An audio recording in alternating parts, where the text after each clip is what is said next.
আমার আল্লাহ পাক রব্বুল আলামিন কাল কঠিন কিয়ামতের ময়দানে এই আমলদার ব্যক্তির সামনে এই ব্যক্তিকে হাজির করে দিবেন। এবার আব্দুল কুদ্দুস তখন বলবেন, ভাই আমার যে ওই 1 হাত জায়গা তুমি জবরদখল করে নিয়েছিলে সেই জায়গাটা আমারে বুঝায় দাও। আব্দুল কুদ্দুস যখন বলবে, ক্ষমতাধর তখন বলবে, ভাই এটা তো দুনিয়া না, এটা তো হলো আখিরাত। এই জায়গার মধ্যে তো কোনো স্বর্ণ চাঁদি নিয়ে আসা যায় না, এই জায়গার মধ্যে তো কোনো এরকম টাকা পয়সা নিয়ে আসা যায় না, মাফ করা যায় কি যায় না। আব্দুল কুদ্দুস তখন বলবে, দুনিয়াতে গরিব ছিলাম, কত বড় লোক কত ক্ষমতাধর ব্যক্তির কাছে গিয়েছিলাম এই মামলা নিয়ে, এই সালিশ নিয়ে কত মানুষের কাছে গিয়েছিলাম, কিন্তু আমি যেহেতু গরিব ছিলাম আমারে কেউ পাত্তাই দেয় নাই। আজকে আমি আল্লাহ পাক রব্বুল আলামিন, আমি আল্লাহ পাক রব্বুল আলামিনের নাম হলো মুনসিফ, ন্যায় বিচারক। ওই আল্লাহ পাক রব্বুল আলামিনের কাছে বিচার দিলাম, আমার যে ওই 1 হাত জায়গা তুমি জবরদখল করে নিয়েছিলা, আজকে তুমি আমারে বুঝাইয়া দাও। ও মুরব্বী বাবারা, একটু জবানটা খুলে জবাব দেন, সেদিনকে কোনো উপায় থাকবে? এইভাবে যাইতে যাইতে একবার এক একজনের কাছে যাইবে, সর্বশেষ যেই মানুষটা তার সামনে দাঁড়ায় যাবে 1 টাকার জন্য। এইবার যখন নাকি একদম সবাইকে নেকিগুলো দিয়া যখন নাকি যাইতে যাইতে জান্নাতের গেটের কাছে যখন যাবে, বাবা একদম তুচ্ছ একটা জিনিস নিয়ে তখন সে এভাবে দাঁড়িয়ে যাবে আর বলবে, ভাই তোমার ওই 1টি টাকা আমার আজকে দিতে হবে। এই ব্যক্তি তখন বলবে, ভাই আমার যত নেকি ছিল সব নেকিগুলো তো সবাই পাওনাদাররা নিয়ে গেছে, আমার তো আর দেওয়ার মতো তোমার কাছে কিছুই নাই, আমি তোমাকে কিভাবে দেব? আমার কাছে তো কিছু নাই, নেকিগুলো ছিল সবগুলো নিয়ে গেছে। এইবার তখন সেই ব্যক্তি বলবে, ওই 1 দিরহাম 1 দিনার না পরিশোধ করা পর্যন্ত তোমারে জান্নাতের গেটে ঢুকতে দেব না। আল্লাহু আকবার জোরে বলেন। এইবার তখন বলবে, সেই 1 টাকা পরিশোধ না করা পর্যন্ত তোমারে কোনো ছাড় দেওয়া হবে না। এইবার তখন বলবে, তাহলে কি করা যায়? কয় যে তোমার যে নেকিগুলো আছে নেকিগুলো দাও। কয় নেকিও তো শেষ। এইবার তখন বলবে, আমি তো গুনাহের কারণে জাহান্নামে যাব, আমার উপরে তো গুনাহ করার কারণে জাহান্নাম ওয়াজিব করে দিয়েছেন আল্লাহ। এইবার তখন বলবে, তাহলে একটা কাজ করো, আমি তো গুনাহের কারণে জাহান্নামের জাহান্নামে যাইতে হবে আমাকে, এই কারণে গুনাহের কারণে জাহান্নামে যাইতে পারবো না, আমার যে 1টি দিরহাম তোমার কাছ থেকে আমি পাই সেইটা দাও, না হয়তো আমার যে গুনাহ আছে তোমার ওই কান্দের মধ্যে নাও। মুসলমান বন্ধুরা আমার, আল্লাহর হক যদি আল্লাহ চায় আল্লাহ মাফ করতে পারে কি পারে না, কিন্তু বান্দার হক আল্লাহ মাফ করবেন না। আল্লাহ পাক রব্বুল আলামিন প্রত্যেকটা পাওনাদারকে তার সামনে হাজির করে দিবেন। সবাই যখন নাকি এরকম যখন নাকি 1 টাকা পর্যন্ত ছাড়বে না, যেই লোকটা কিছুক্ষণ আগে ছিল জান্নাতি, ওই লোকটাই দেখা যাবে আমলগুলো দিতে দিতে পাওনাদারকে শূন্য হাত হয়ে যাবে। শূন্য হাতে কি আমল ছাড়া জান্নাতের ভিতরে ঢুকতে দেওয়া হবে না, ঢুকতে দেওয়া হবে না। এইবার তখন যার উপরে জাহান্নাম ওয়াজিব ছিল, আল্লাহ পাক রব্বুল আলামিন তাকে জান্নাত দান করবেন, আর যার উপরে জান্নাত ওয়াজিব হয়েছিল তাকে আল্লাহ পাক রব্বুল আলামিন জাহান্নামে পাঠিয়ে দিবেন। নাউজুবিল্লাহ বলে। على حبيبك خير الخلق كلهم بلغ العلا بكماله كشف الدجى بجماله حسنت جميع خصاله صلوا عليه وآله حضرت ابو ذر غفاری خادم خیر البشر जिसने सारी जिंदगी में ना बनाया अपना घर बलगल उला भी कमालिही कशफत दुजा भी जमालिही हसनत जमीउ खिसालिही सल्लु अलैहि व आलिहि। मोहब्बतेर साथे जिकिर करी ला इलाहा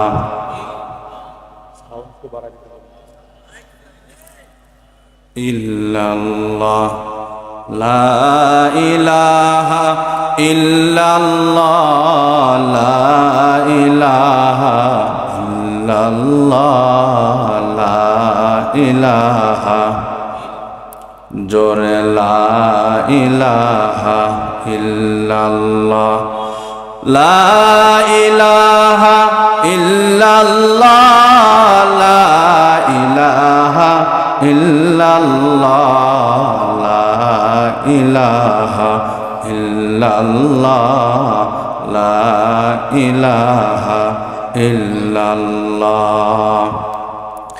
मरने वाला मर जाएगा,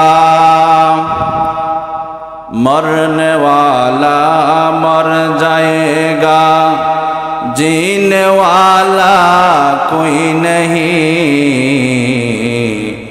रोने वाला बहुत होगा, जाने वाला कोई नहीं। ला इलाहा इल्लल्लाह ला इलाहा इल्लल्लाह ला इलाहा इल्लल्लाह ला इलाहा इल्लल्लाह ला इलाहा इल्लल्लाह मुहम्मदुर रसूलुल्लाह सल्लल्लाहु अलैहि वसल्लम।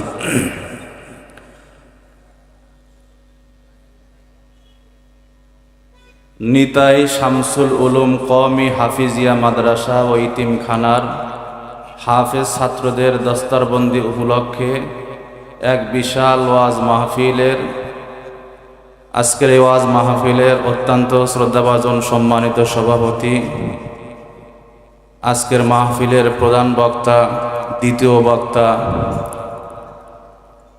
সম্মানিত অতিথিবৃন্দ, আমরা প্রথমেই সে মহান রব্বুল আলামিনের আলিশান দরবারে শুকরগুজার হচ্ছি যে মহান রব্বুল আলামিন আমাদের হায়াতকে দীর্ঘায়ু করে আজকের এই মুহূর্ত পর্যন্ত সুস্থ সবল রেখে দুনিয়ার সমস্ত ঝামেলা থেকে ফারেক করে রহমতি বরকতি জান্নাতি সামিয়ানার নিচে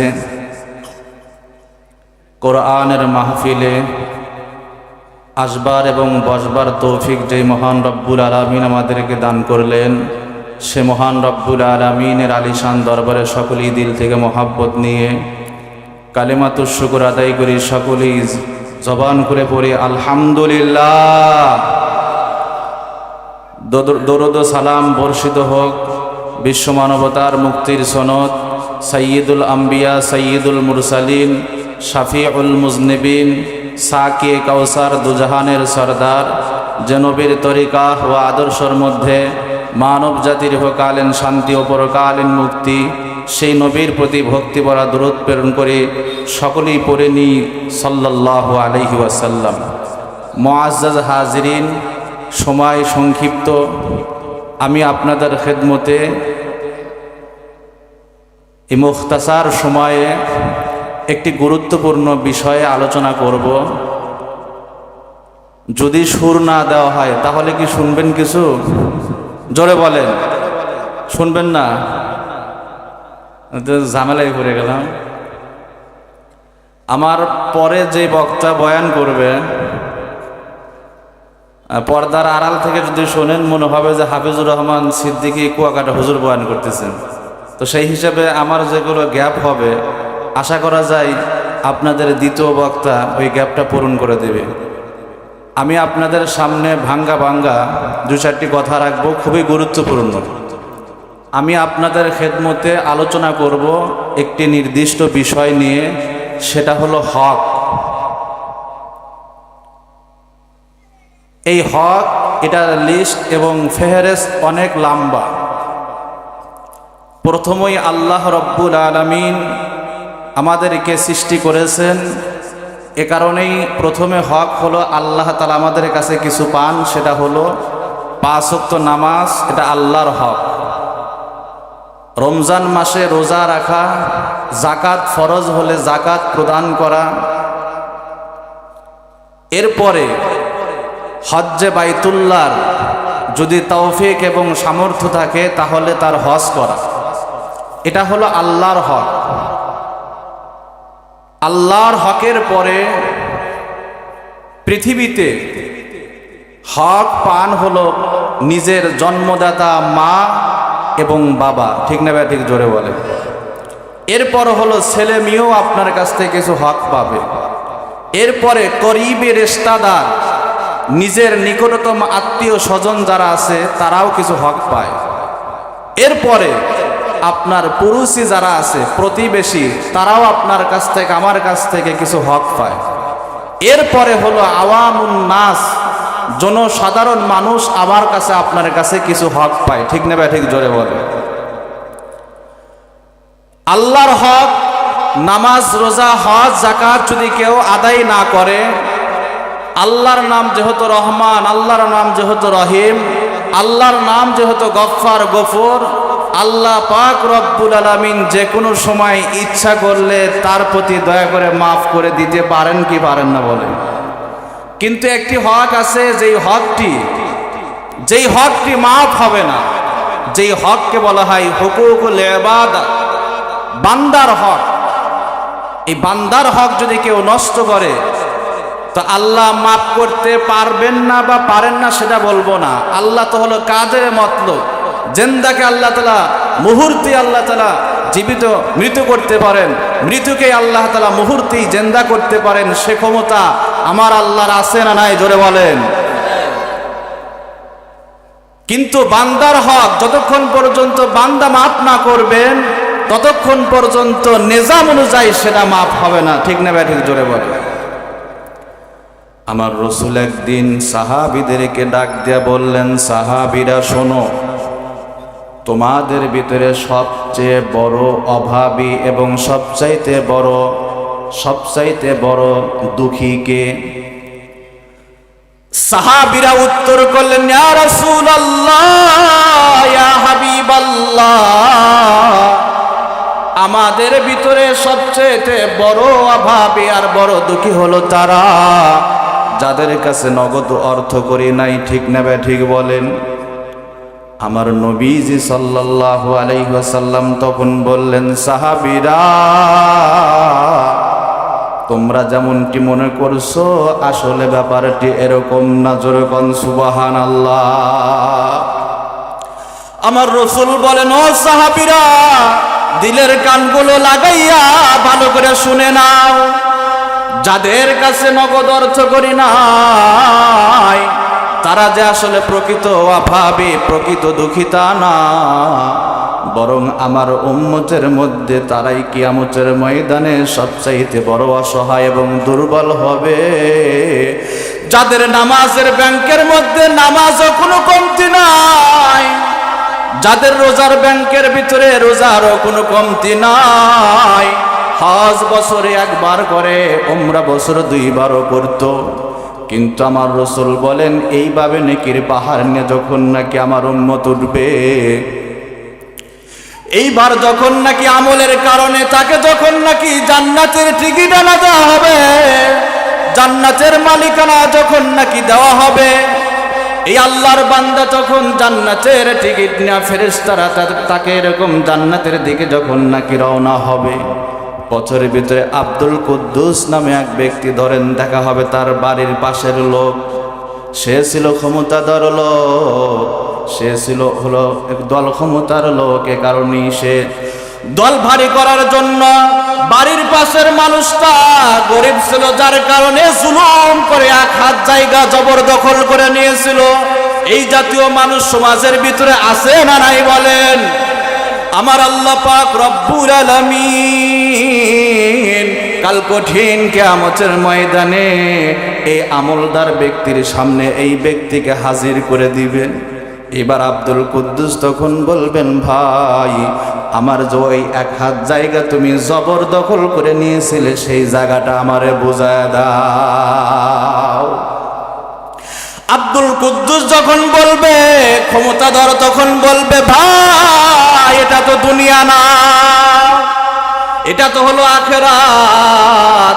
এই জায়গার মধ্যে তো কোনো স্বর্ণ চাঁদি নিয়ে আসা যায় না, এই জায়গার মধ্যে তো কোনো এরকম টাকা পয়সা নিয়ে আসা যায় না, মাফ করা যায় কি যায় না। আব্দুল কুদ্দুস তখন বলবে, দুনিয়াতে গরিব ছিলাম, কত বড় লোক কত ক্ষমতাধর ব্যক্তির কাছে গিয়েছিলাম এই মামলা নিয়ে, এই সালিস নিয়ে কত মানুষের কাছে গিয়েছিলাম, কিন্তু আমি যেহেতু গরিব ছিলাম আমারে কেউ পাত্তাই দেয় নাই। আজকে আমি আল্লাহ পাক রব্বুল আলামিন, আমি আল্লাহ পাক রব্বুল আলামিনের নাম হলো মুনসিফ, ন্যায় বিচারক। ওই আল্লাহ পাক রব্বুল আলামিনের কাছে বিচার দিলাম, আমার যে ওই 1 হাত জায়গা তুমি জবরদখল করে নিয়েছিলা, আজকে তুমি আমারে বুঝাইয়া দাও। ও মুরব্বী বাবারা, একটু জবানটা খুলে জবাব দেন, সেদিনকে কোনো উপায় থাকবে? এইভাবে যাইতে যাইতে এক একজনের কাছে যাইবে, সর্বশেষ যেই মানুষটা তার সামনে দাঁড়ায় যাবে 1 টাকার জন্য। এইবার যখন নাকি একদম সবাইকে নেকিগুলো দিয়া যখন নাকি যাইতে যাইতে জান্নাতের গেটের কাছে যখন যাবে, বাবা একদম তুচ্ছ একটা জিনিস নিয়ে তখন সে এভাবে দাঁড়িয়ে যাবে আর বলবে, ভাই তোমার ওই 1টি টাকা আমার আজকে দিতে হবে। এই ব্যক্তি তখন বলবে, ভাই আমার যত নেকি ছিল সব নেকিগুলো তো সবাই পাওনাদাররা নিয়ে গেছে, আমার তো আর দেওয়ার মতো তোমার কাছে কিছুই নাই, আমি তোমাকে কিভাবে দেব? আমার কাছে তো কিছু নাই, নেকিগুলো ছিল সবগুলো নিয়ে গেছে। এইবার তখন সেই ব্যক্তি বলবে, ওই 1 দিরহাম 1 দিনার না পরিশোধ করা পর্যন্ত তোমারে জান্নাতের গেটে ঢুকতে দেব না। আল্লাহু আকবার জোরে বলেন। এইবার তখন বলবে, সেই 1 টাকা পরিশোধ না করা পর্যন্ত তোমারে কোনো ছাড় দেওয়া হবে না। এইবার তখন বলবে, তাহলে কি করা যায়? কয় যে তোমার যে নেকিগুলো আছে নেকিগুলো দাও। কয় নেকিও তো শেষ। এইবার তখন বলবে, আমি তো গুনাহের কারণে জাহান্নামে যাব, আমার উপরে তো গুনাহ করার কারণে জাহান্নাম ওয়াজিব করে দিয়েছেন আল্লাহ। এইবার তখন বলবে, তাহলে একটা কাজ করো, আমি তো গুনাহের কারণে জাহান্নামে যাইতে হবে আমাকে, এই কারণে গুনাহের কারণে জাহান্নামে যাইতে পারবো না, আমার যে 1টি দিরহাম তোমার কাছ থেকে আমি পাই সেইটা দাও, না হয় আমার যে গুনাহ আছে তোমার ওই কান্দের মধ্যে নাও। মুসলমান বন্ধুরা আমার, আল্লাহর হক যদি আল্লাহ চায় আল্লাহ মাফ করতে পারে কি পারে না, কিন্তু বান্দার হক আল্লাহ মাফ করবেন না। আল্লাহ পাক রব্বুল আলামিন প্রত্যেকটা পাওনাদারকে তার সামনে হাজির করে দিবেন। সবাই যখন নাকি এরকম যখন নাকি 1 টাকা পর্যন্ত ছাড়বে না, যেই লোকটা কিছুক্ষণ আগে ছিল জান্নাতি, ওই লোকটাই দেখা যাবে আমলগুলো দিতে দিতে পাওনাদারকে শূন্য হাত হয়ে যাবে। শূন্য হাতে কি আমল ছাড়া জান্নাতের ভিতরে ঢুকতে দেওয়া হবে না, ঢুকতে দেওয়া হবে না। এইবার তখন যার উপরে জাহান্নাম ওয়াজিব ছিল, আল্লাহ পাক রব্বুল আলামিন তাকে জান্নাত দান করবেন, আর যার উপরে জান্নাত ওয়াজিব হয়েছিল তাকে আল্লাহ পাক রব্বুল আলামিন জাহান্নামে পাঠিয়ে দিবেন। নাউজুবিল্লাহ বলে। এই কারণেই হক হলো সবচাইতে গুরুত্বপূর্ণ একটা সাবজেক্ট, গুরুত্বপূর্ণ একটা বিষয়। মানুষ আজকে দেখা যায় সামনের কাতারে নামাজ পড়ে, সামনের কাতারের ফজিলত বেশি, সামনের কাতারে নামাজ পড়ে, ভালো কথা। আবার এদিক দিয়ে দেখা যায় টেবিলের নিচ দিয়েও কিছু হাদিয়া তোহফাও নেওয়া হয়, ঠিক না ভাই? ঠিক করে বলে। মানুষ ঘরের ভিতরে দামি ফার্নিচার লাগায় কাঠ দিয়ে, কোন গাছের কাঠে ঘুণ ধরবে না সেই রকমের গাছ দিয়ে কিন্তু বানায়, কাঠ দিয়ে বানায়, যেটা টেকসই হবে বেশি। আমার জীবন চলে যাবে, আমার ছেলে মেয়ের জীবন চলে যাবে, এই জাতীয় কাঠ দিয়া মানুষ ফার্নিচার তৈরি করার জন্য ব্যস্ত হয়ে পড়ে কি পড়ে না বলেন? কেন? গুণ ধরবে না। যত বড়ই দামি ফার্নিচার হোক না কেন, যদি গুণ ধরে, যত আপনি রং করেন না কেন, দেখবেন অল্প কিছুদিন পরে আস্তে আস্তে দেখবেন যে পায়া একটা শেষ। ঠিক না ঠিক বলে? কিছুদিন পরে দেখবেন যে মেহমান যদি 4 থেকে 5 জন আসে, দেখবেন যে মাঝখানে বসার কারণে মাঝখানে ডাউন হয়ে গেছে। এরকম হয় কি হয় না বলে? তাহলে আপনি এমন আমল করবেন যেই আমলের ভিতরে কোনো গুণ থাকে না। ঠিক না ঠিক বলেন?